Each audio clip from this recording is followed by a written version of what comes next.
आज हम बच्चों न्यूट्रिशन के बारे में पढ़ेंगे।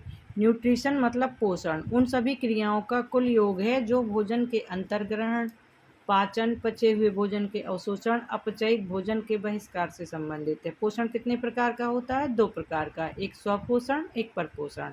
स्वपोषण, जो जीव अपना भोजन स्वयं बनाते हैं उसे स्वपोषण कहते हैं, और ऐसे जीवों को स्वपोषी जीव कहते हैं, जैसे सभी हरे पौधे, एक कोशिकीय जीव, और जैसे यूग्लिना, क्लेमाइडोमोनास, वॉलवॉक्स।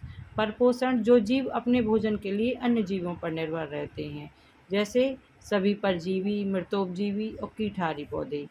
भोजन क्या होता है? भोजन वह पोषक पदार्थ है जो किसी जीव द्वारा वृद्धि, कार्य, मरम्मत, जीवन की क्रियाओं के संचालन हेतु ग्रहण किया जाता है। यह विभिन्न पदार्थों का मिश्रण होता है जिसकी मात्रा एवं उसके अवयव भिन्न भिन्न हो सकते हैं। भोजन में बेटा कौन कौन से अवयव होते हैं? भोजन में कार्बोहाइड्रेट, वसा, प्रोटीन, खनिज लवण, विटामिन, जल और मोटा चारा आदि होते हैं। अब कार्बोहाइड्रेट में क्या होता है? कार्बोहाइड्रेट पॉलीहाइड्रोक्सी एल्डिहाइड के कीटोन होते हैं जो कार्बन, हाइड्रोजन, ऑक्सीजन से बने होते हैं। कार्बन, हाइड्रोजन, ऑक्सीजन का अनुपात सामान्यतः कार्बोहाइड्रेट में 1:2:1 होता है, मतलब 1:2:1। कार्बोहाइड्रेट हमारे शरीर हेतु ऊर्जा के मुख्य स्रोत हैं। ये विभिन्न ऑक्सीकरण के पश्चात शरीर में ऊर्जा उत्पन्न करते हैं। कार्बोहाइड्रेट के प्रकार, कार्बोहाइड्रेट 3 प्रकार के होते हैं: मोनोसेकेराइड, जैसे ग्लूकोज, फ्रक्टोज, गैलेक्टोज, डाइसेकेराइड जैसे सुक्रोज, माल्टोज, लैक्टोज, पॉलीसेकेराइड जैसे सेलुलोज, स्टार्च, ग्लाइकोजन। कार्बोहाइड्रेट में क्या क्या होता है? सेलुलोज, शर्करा, स्टार्च और कार्बोहाइड्रेट इसके स्रोत होते हैं। वसावसी अम्लों के ग्लिसरॉल तथा यौगिक से बना यौगिक है जो कार्बन, हाइड्रोजन, ऑक्सीजन से बना होता है। इसमें अत्यधिक कैलोरी होती है, ऊर्जा होती है, और ये आवश्यक वसा अम्लों के मुख्य स्रोत होते हैं।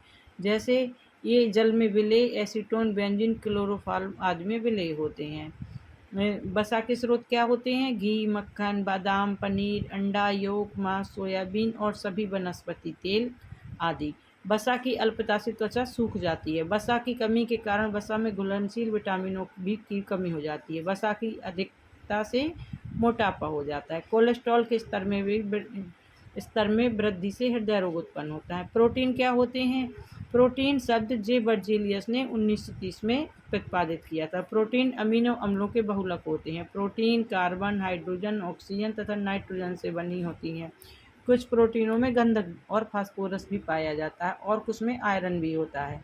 प्रोटीन के मुख्य स्रोत क्या है? तो बेटा प्रोटीन के मुख्य स्रोत तो होती हैं दालें, मछली, अंडा, सोयाबीन, पत्तेदार सब्जियां, दूध, फल, मटर, सेम, पनीर, दही आदि।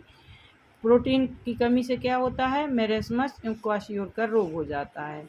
कुछ आवश्यक प्रोटीन जो होते हैं वो हमें एंजाइम, हार्मोन, परिवहन प्रोटीन, संरचनात्मक प्रोटीन, रक्षात्मक प्रोटीन, संकुचन प्रोटीन, ये होते हैं। ये हमारे शारीरिक प्रोटीन होते हैं। खनिज लवण की भी हमें भोजन में ज़रूरत होती है, भोजन का एक अंग है।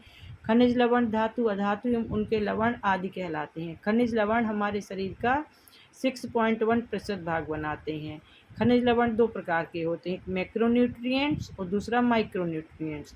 मैक्रोन्यूट्रिएंट्स जिनकी हमारे शरीर को बहुत ज़्यादा आवश्यकता होती है, जैसे कैल्शियम, फास्फोरस, गंधक, सोडियम, क्लोरीन, मैग्नीशियम। माइक्रोन्यूट्रिएंट्स इनकी शरीर को बहुत कम मात्रा में आवश्यकता होती है, जैसे आयोडीन, लोहा, कोबाल्ट, फ्लोरीन, मोलिब्डेनम आदि। खनिज लवण के स्रोत क्या होते हैं? जीव द्वारा खनिज लवण भोजन एवं पेय पदार्थों के रूप में प्राप्त किया जाता है। ये दूध, अंडा, मांस, फल, सब्जियां, नमक, खीरा, ककड़ी आदि में पाया जाता है। ओके।